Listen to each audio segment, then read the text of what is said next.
Welcome to the Gyrl podcast, the show where purpose meets inspiration. Each week, I sit down with incredible individuals who open up about their real life journeys, the wins, the setbacks, and the lessons in between. Whether you're navigating career moves, entrepreneurship, or personal growth, you're in the right place. I'm Kyra Mitchell Lewis, your host, and I'm so glad you're here. Let's go up together. All right, happy Thursday, everyone. I hope you all are doing well. So excited today to bring a wonderful guest to you all, KJ Blattenbauer. She is a powerhouse publicist who turns overlooked experts into headline news. With nearly 30 years of experience, she's the go-to pro when you're ready to stop being ignored and start owning the spotlight. Known for her bold yet approachable style, KJ delivers clear, actionable strategies that have been featured everywhere from Forbes to Architectural Digest. She's also the author of the DIY PR book, How to Be a Media Darling, and the forthcoming book, Pitchworthy, a modern guide to building lasting visibility and authority. All right, so if you're ready to learn how to go from invisible to in demand and build authority and visibility without burnout, then you'll want to take a listen. All right, let's grab KJ and bring her into the show. All right, welcome back, everyone, and let's welcome KJ to the show. Welcome. Thank you. Hi, thanks for having me. Yes. Well, KJ, why don't we get started by having you tell everyone listening or watching out there who you are and what you do? Sure, I'm a powerhouse publicist and a two-time best-selling author. I help experts and really cool brands get the attention their hard work deserves through earned media and great placements. Awesome. I love that. And I think that our audience and community here will be able to benefit from what you're going to teach us and tell us today. So let's start off by talking about the thing that, when someone says, I can get this thing, I can make this happen for you. You help women, go from being overlooked to in demand. What's the biggest visibility mistake you often see creative women making?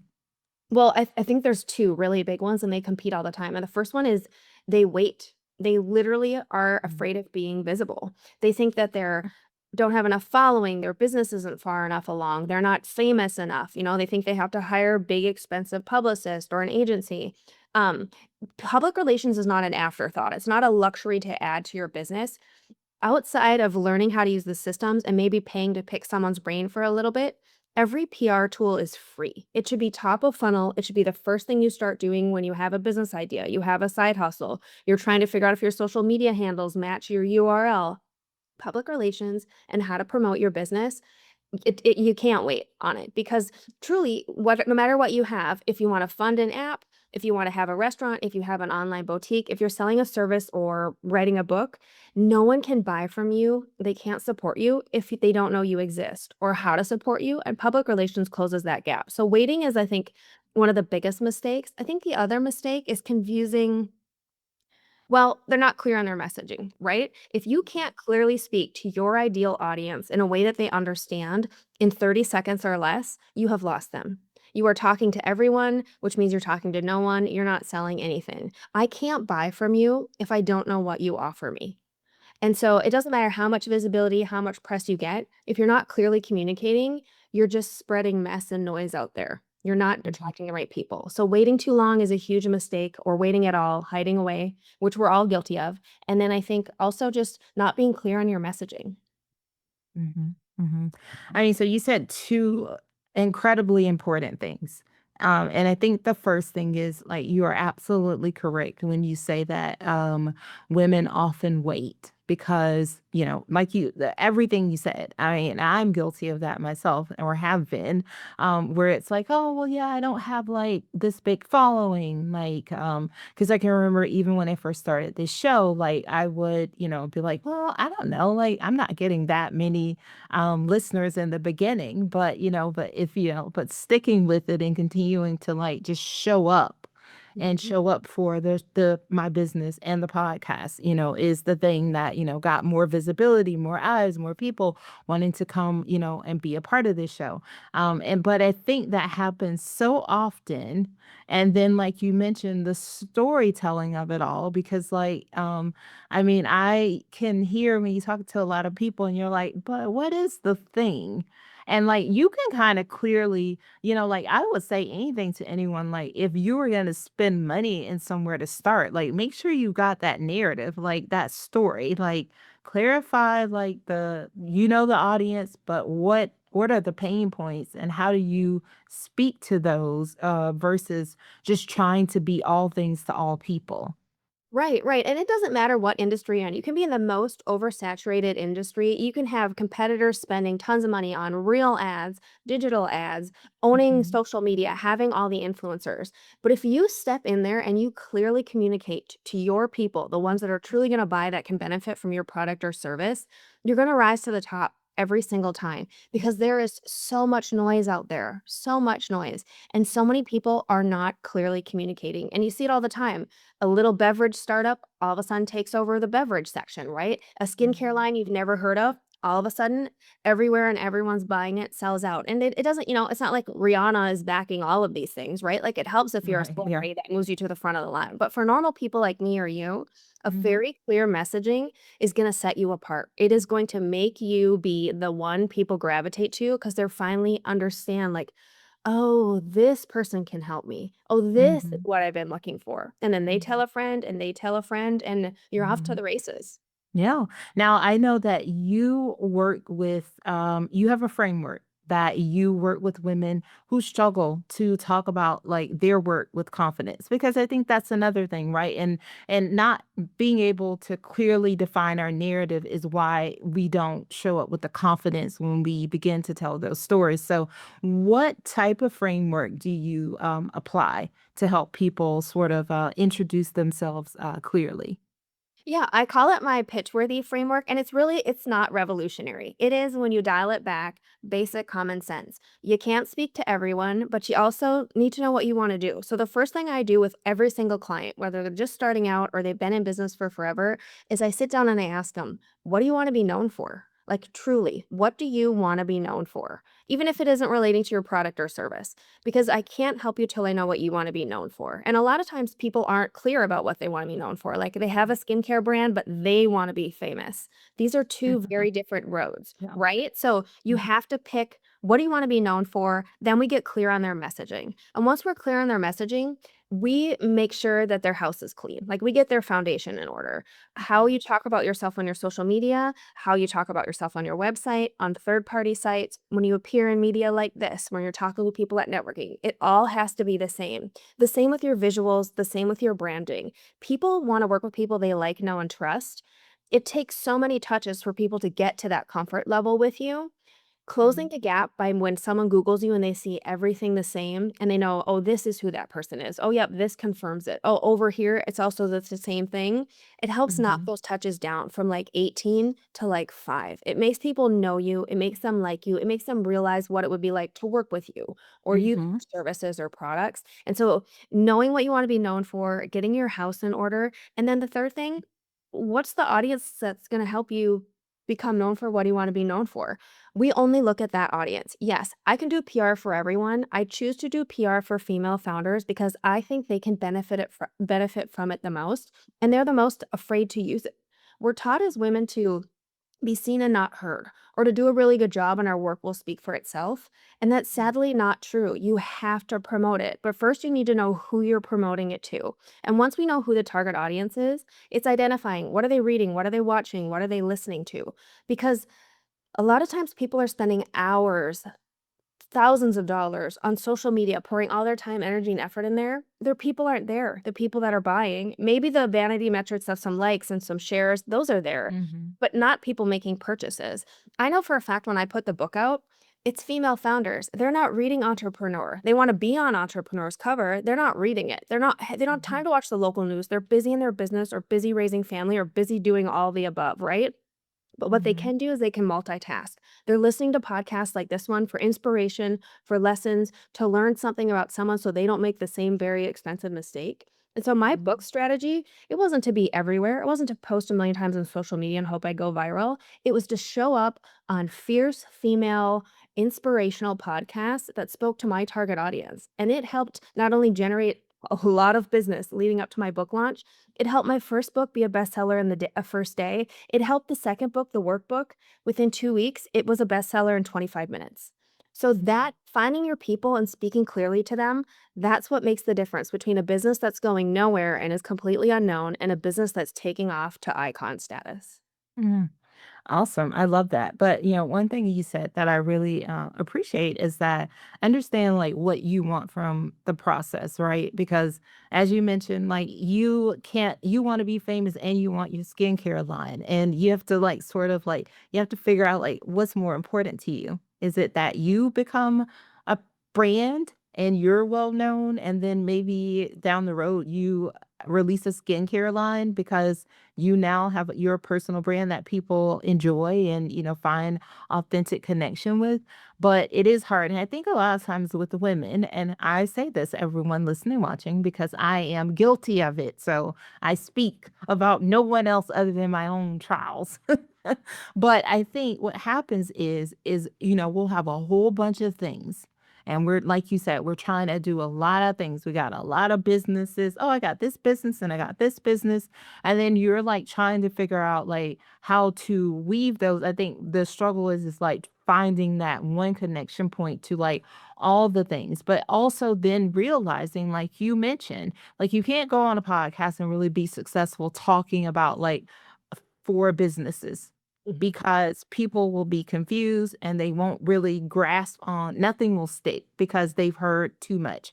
So you have to get like KJ is saying, you have to like really figure out like if I'm going on these types of shows, this is the message. And then if I'm going these places, yeah, and if I have this other business that I want to talk about. But I think a lot of times we are guilty of just trying to like put it all together. Mhm.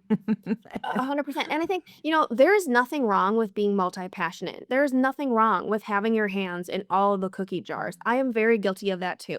But I think as women, we can do everything. And we do everything, right? Like Mhm. you could be president of the PTA, president of the United States. You could have 15 kids at home that you are also homeschooling and they are all Rhodes scholars going to Ivy League schools, right? Like you can be managing your husband and like four businesses and 50 employees. And that's just Tuesday before lunch, right? We can Right, do yeah. anything. We are so capable. We can mold, we can adapt. We are the chameleons of the world. Like women really do run the world. And they're the majority of small business owners, right? So they are the Mhm. backbone of the United States, which is so cool.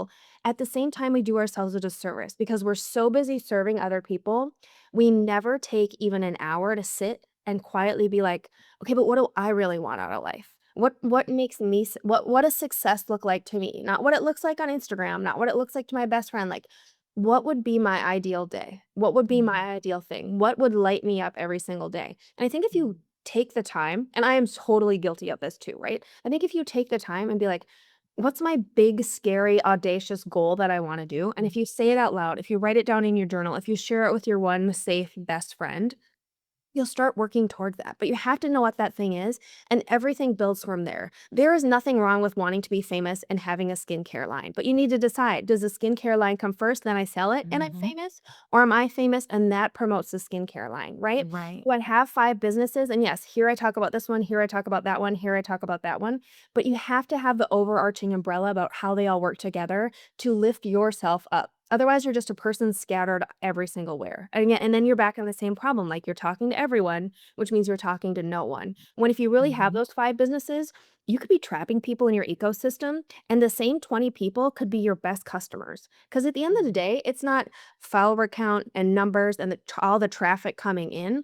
It is the quality of the people in your community that move you Mhm. forward. And you have to talk to them and treat them like they're special. But if you don't know who they are or how to speak to them, you're going nowhere. Exactly. No, I definitely agree with you. You talk about press that pays off. What does that look like in a real business for a real business?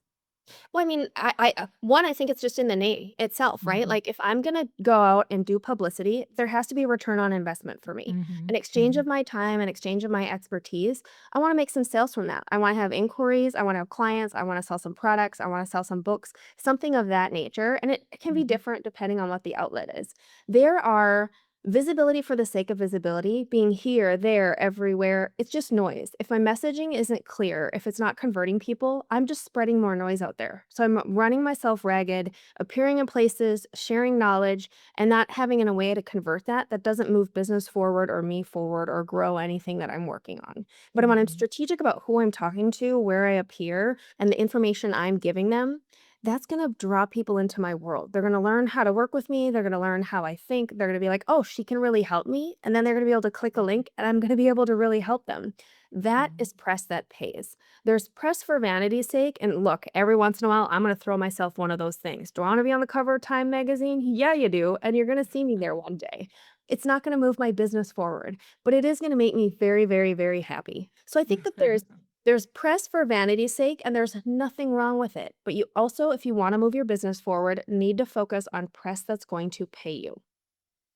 Okay, so while we're on the press for vanity Mhm. sake question, can we talk about, because I know I'm pretty sure all the listeners, watchers of this show probably get those same types of emails where it's like, oh, be featured as a top da da da in the industry or da da da, and they don't stop and they just keep sending you emails, and then the price starts here, and then every day it goes down $500.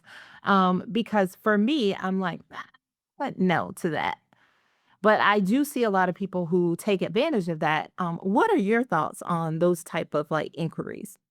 I am a hard no. I am a hard no. It gives the industry such a bad name. It is such a grift. It is just, Mhm, it's so gross and it's so creepy and I hate it. And they call it payola or they call it pay for play, mhm, and I just call it wrong. Because mhm, if you're going to pay for an ad, pay for a real ad and have it be an ad, right? Like yeah, I feel like those outlets prey on people who don't know better or who are just mhm, starting out and are eager for press. I have never once had a client do one of those things and have there be a return on investment that was even mhm, remotely worth it. And after a while, you can tell that some of those publications are all pay for play and everyone's paid to be in there, which then mhm, lowers the value of yeah, what caliber of people that you're surrounding yourself with and what you're included in. I think it's just disappointment all around. And you see it everywhere. You see it on really, really, really big popular podcasts. People would be surprised at how much people are paying to get on there. And so, but you can tell, like there's gonna be really great guests, and then there's gonna be this random person, and you're gonna be like, this does not fit the thing. They paid to be mhm, there. And mhm, it's the wrong audience. It's not converting. It doesn't mean well. And I also think there's something very slimy about the tactics of, look, I charge for my services. I'm very upfront about that. The emails where it's like, "Hey, you're gonna be," they hype you up and you're like, "You're the world's best doctor," or "You're the most inspiring mhm. entrepreneur of New York for 2026. This cover. Oh, and we're just gonna charge your card $9.99." No, you're not. Like, no, you're not. Mhm, I don't think there's anything that's ever worth it at all. And I mhm, could be wrong and I could eat my words, but in 30 years of public relations, 14 running my agency, I have never seen a pay for play pan out for anyone. If you're gonna pay for something, just go pay for a regular ad. Yeah. No, I just wanted to like have, someone who works in the space every day. Like I corporately worked in PR, worked with tons of people in PR, and had always been had those opportunities brought our way where I'm like, no, that's just like pay to play. Like, no, we don't want to do that. And then like even and then just coming out and being like entrepreneur, it's the same thing. I'm like, wow, this really just extends across the board, huh? They go from corporate businesses all the way down to just entrepreneurs. And yes, it's one of those things, if people don't educate themselves or if you don't know how to do the research to find out the right information. But I've always been someone who's been very on board with like PR and having a person, having someone, if you, and of course I know like maybe everyone can't afford it today, but it's a definite investment worth making in your business to have someone who has the connections because no matter what people say, I don't care what they put out there in social and technology and AI and whatever. And I love all those technology things too. But having a human being with connections to people who can actually pitch on your behalf and talk about how amazing you are is like never going to be a thing that you wouldn't want for yourself. Right, right. And I think, you know, I agree with every single thing you said, but you don't even really need to have the investment of a person, right? You can be scrappy and you can do it yourself. And sometimes not knowing is the best asset, right? Like Mhm, if you just go in blindly with the audacity of like an average white male, you're going to kill it because you mm, have no fear and you're going to fail upward every single time. So, like you can hire a publicist. And I mean, I highly recommend hire someone for an hour, pick their brain, set up a free discovery call. Get someone to help you with your messaging in the very, very beginning, and then you can go do it yourself. My book is literally 19.99. It walks you step by step everything you need to know about public relations. I wrote it to replace myself. It is everything I would teach you if we were together. If you read that and go through the steps, if you want to couple it with the workbook that walks you through all the exercises, you will get a lot done. You will get a lot of press. It will just take time. It's just a discipline thing. You don't have to pay mhm, for a publicist. You don't have to pay for someone who's super expensive. But I think the key is when you have a business, a brand, whatever you're very passionate about, it is hard for you to talk about it in a very clear method. Hire someone right, else, get a trusted friend who knows what they're doing. Don't depend on ChatGPT. Figure out what the messaging is that's clear for your people because that it's going to matter on your website, it's going to matter on your sales materials, it's going to matter on sales calls, networking, and in your public relations. It's going to move you further. Get that messaging dialed in, it'll make a difference. And like no, not to knock AI, it's a great tool for deep research or if you wanted to Google something like, "Hey, who should I pitch in the Baltimore area for, mhm, my salon?" Something like that, great for deep research. Horrible, horrible, horrible for writing. No one writes with M dashes. No one knows how to properly use a semicolon. Like, who are you trying to fool, Shakespeare? I've seen your text messages. AI takes the human aspect out of things and pitching, promoting, relating to people, wanting to share your story. People want to hear the human aspect. Don't let a mhm, robot write for you. You can write mhm, your stuff. And if you have to be like, "Hey, I'm trying to say this, but I can't word it correctly," throw that into chat. But don't have chat do a pitch for you. It's going to give you 17 paragraphs. No. Let it help you get a mhm, great subject line. Let it help you do the mhm, research. Don't let it replace your story. mhm. Yeah, no, I like that. Excuse me. So let's talk about your books because for those who are watching, they are behind her, but she will tell you about each of the books and how you can take advantage and purchase them. Yeah, so Pitchworthy came out in January. It's the pink version, and it is step by step every single thing I've ever learned about public relations, good, bad, ugly, plus a little bit of a pep talk because it's hard to put yourself out there, but Mhm, it teaches you everything you need to know about public relations. Here's what it is, here's how you apply it, here's how you dial in your audience, figure out brand words, here's how it all works together, here's a template for a pitch. And then I'll have a couple exercises at the end to like get your brain going, kind of get you thinking with a public relations mindset. The book was so popular, people loved it. They were writing notes, they were asking for more exercises. So 2 weeks after I published that book, I came out with the actual workbook, the pink version. And the pink mhm, version will step by step walk you through every single exercise on every single page of the pink book. It literally is a here's how you make a strategic public relations plan without even knowing what public relations is to start. And so if you just go through the exercises, it's going to teach you how to think, talk, and promote your brand in a way you'd never thought possible before. But it breaks it down in bite-sized chunks so it's not overwhelming. So you can set it and forget it. You can do little bits. And every single thing you do is going to apply to every other aspect of your business. It's not just the public relations side. It'll be to your website, your YouTube videos, podcast episodes, asking for guests, who you associate with, where you're going to promote mhm. your business. And so it's available on Amazon or anywhere books are sold. Awesome.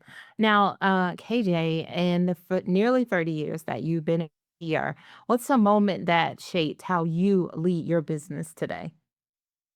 Oh gosh, I've had so many wonderful moments. And when I think back on it, I think, God, 3 decades is a real long time to be a pony in that brain. Um, For me, it's every single time I see a client get their first press hit. They had the courage to put themselves out there and share their story. Like seeing people get their first cover, sell out their first show, have their name in lights. So just thinking about it, I get teary. Like nothing beats Yeah. that rush of helping someone. You're helping them achieve their dreams, right? And Mhm. that is the greatest thing. So for me, it's reminding every time I see that, I remind myself, okay, I'm telling my clients to put themselves out there. I'm telling them to step into the spotlight. I'm telling them it's not about them, it's about service and what they can provide. They have to go promote that to people. Watching that for the last 2 years leading up to my book coming out, it was a game changer for me because it reminded me, okay, I've spent my life behind the scenes. It's time to share my gifts about what I know in front of the camera. And so that made a huge shift for me. Mhm. Oh, I love that. And yes, there is something amazing about seeing like and I know for you and also like just from, past experience, whatever, when you see like that placement that like you worked really hard for, or it's like, oh my gosh, it's there. So that's pretty awesome. Tell us how women who might be listening or watching today who might feel like they're invisible or behind, what's the simple, like, next step that she can take to show up differently? Decide what she wants to be known for. Decide what you want to be known for and write it all out. Here's who I am, what I do, who I serve, why it matters right now. Like I'm a powerhouse publicist that helps experts and bold brands achieve the earned media that they need, or the attention they deserve. Whatever crowd I'm in, that's how I spin it, right? Mm. And you're like, "Oh, I'm an expert. I want the attention I deserve." So it's a saying like that. You have to decide Mhm, what you want to be known for, succinct sentence. That is the mhm, first thing you can do. And once you get that nailed down, get your house in order. Put it everywhere. Make sure your website reflects it, your social media reflects it. So anywhere anyone Googles you, that message hits them in the face. Because the mhm, biggest way to build trust is to have that repetition everywhere so people are extremely familiar with you. I think the third step, if you're really ambitious, decide who your target audience is and then where they are. What are they reading, watching, listening to? Google those outlets once you decide what that is. And you can literally go to Google and be like, oh, female entrepreneurs or what public relations, whatever it is. And in Google, you can go to the tabs where it says all shopping images. There's a news tab. And if you go to that news tab, which hardly any of us ever visit, right? If you go to the news tab, it shows you every single person that's talking or writing or sharing about that topic. You can start building a media list from there. It gives you areas to focus. And so those are the three things I would encourage people to do. awesome, love that. We love when people come on here and give out, like, because 'cause you've been giving out nuggets, like, since you got here, so thank you. Thank KJ, you. how can people connect to you? How can they find you online? How can they follow you on social? Sure. I'm on social media at KJ Blattenbauer. I love a good Instagram conversation. I'm there in threads all the time. Or you can find me on my website, hearsaypr.com. Awesome. And we'll make sure we drop those links in the show notes as well. All right, we're going to transition to three things with KJ. Going to ask you three questions that just helps our audience get to know you a little bit better. The first one is a two-part, and it's one of my favorite questions to ask. How do you start and end the day? Oh, I start my day with no phone whatsoever. So I wake up, I have 2 rescue dogs. I wake up and it's dog cuddling time, right? So it's just 5-10 minutes appreciating my dogs, appreciate waking up every single morning, silent gratitude for all the things that I have, and then it's a dog walk. We do a 5K every single morning as slow as possible. I just wanna stress that, as slow as possible, 5K with my dogs every morning. Phone is only used for music. I'm not checking emails, I'm not checking social media, none of that is coming into my world. Unless I have a client on deadline, but majority of the time, just music, audiobook, that's it. Peace, touching grass, that's how I start my day. I'm a really big hot chocolate person, so don't have coffee, I have hot chocolate, and then get ready for the day, start with work. That's when emails kinda hit me in the face. At the end of the Mhm, day, it's a wind down. We have a hard stop at our house. It's dinner together, my husband and I. It's talking about our day, what was good, what was bad, what's something we're excited about for the next day. Um, mhm. then if I can fit it in, it's another dog walk with my little babies because it's they're so excited to walk, right? And there's like seeing that joy, you're like, "Ah, it's not too bad." Sometimes my husband will come with us, sometimes it's quiet time for me, and then it's just mindless television. I love laughing. I love laughing, I love dark humor. Anything that I can find, I'll do a little binge watch, and then I've recently discovered these amazing, um eye masks off Amazon that are disposable, and so it's just steam, and you put them on your eyes, and every night before bed, it's this little steamy eye mask, and it's like going to a spa, and life is amazing. Yeah, so that's Nice. pretty lame, but pretty amazing routine. Oh, I like it. I like it. Second question is what's a current intention you're focusing on right now? I am really focusing on being present and grateful for what I have. The book has been amazing. The book tour was a whirlwind. I don't even think it's hit me yet, the success of it or how cool it was and meeting all the people. And so I'm really trying to be grounded and present and grateful for all that I have and practicing not worrying about what just happened, not worrying about what's coming up next, just right in the moment, living the moment. Awesome. Love that. And the last question is where are you currently finding inspiration? I am currently finding inspiration from my friends. Ugh, my friends are doing so many amazing things and traveling or working, you don't always get to spend as much time in person with them. So following Mhm. them on their social media and watching their businesses and watching them be bold and being their hype girl from afar and cheering them on. I have so many amazing friends doing amazing things and I love sharing their stuff. Awesome. I love that. All right, KJ, let me just say thank you so much again. This has been amazing. And like as a person who has worked in marketing and PR and communications like for a long time as well, she came and she brought real information, everyone. Like, this is stuff that people will charge you to tell you and to say, do these things. But KJ, we really appreciate that you came here and you willingly provided information and these tools. So I would please go out and purchase her books. If you are ready to take that next step, and if you're like, okay, I'm not ready for a person investment, but I'm ready to make an investment, get her book, go out, follow the steps, hit KJ up on Instagram. She'll probably talk to you I there. will. I'm Midwestern. I have to respond. I'm trained. I'm trained that way. But we love that. And thank you so much for just sharing. And before I let you go, I'm going to ask you one last thing. And that is what are three things you'd like our audience to take away from our conversation today? I would like your audience to take away the fact that they're a big deal and they need to act like it. Whether you have an idea for a business or you have a business or you've been in business for forever, your story is important. Share it with the world. You created what you've created to help yourself, to fill a gap you saw, to help someone that you love. Help more people by promoting what you're good at. Share your passion with the world. You're a big deal. Act like it. The second thing would be figure out what you want to be known for, truly known for, communicate that. Get it down to one sentence. Trust me, it's going to make your business life so much easier. And the third thing is put yourself out there. Pitch, promote, do, post. Don't worry, it's none of your business what anyone else thinks about you. And rejection is just redirection another way. You're already at a no by not trying. So what's the worst thing someone's going to do? Say no? Well, then you have data and research. It's just redirection. Those are my things. Oh, I love it. Thank you so much, KJ. I have really enjoyed having you on the show, and you can always come back to chat with us in the future. Thank you so much for having me. Awesome. Stay tuned, everyone. All right, welcome back. And let's thank KJ again for joining the show today. Wow, she was giving out amazing, amazing information and lots of tips. So if you're someone out there and you are saying, I am ready to start telling my story, I'm ready to start putting my business out there, make sure you check out the everything she said today, as well as check out her website, get her book because sometimes if you're a person who's like a person who can just learn from reading and then learn by doing, then I think that you should definitely go out there and take advantage of it.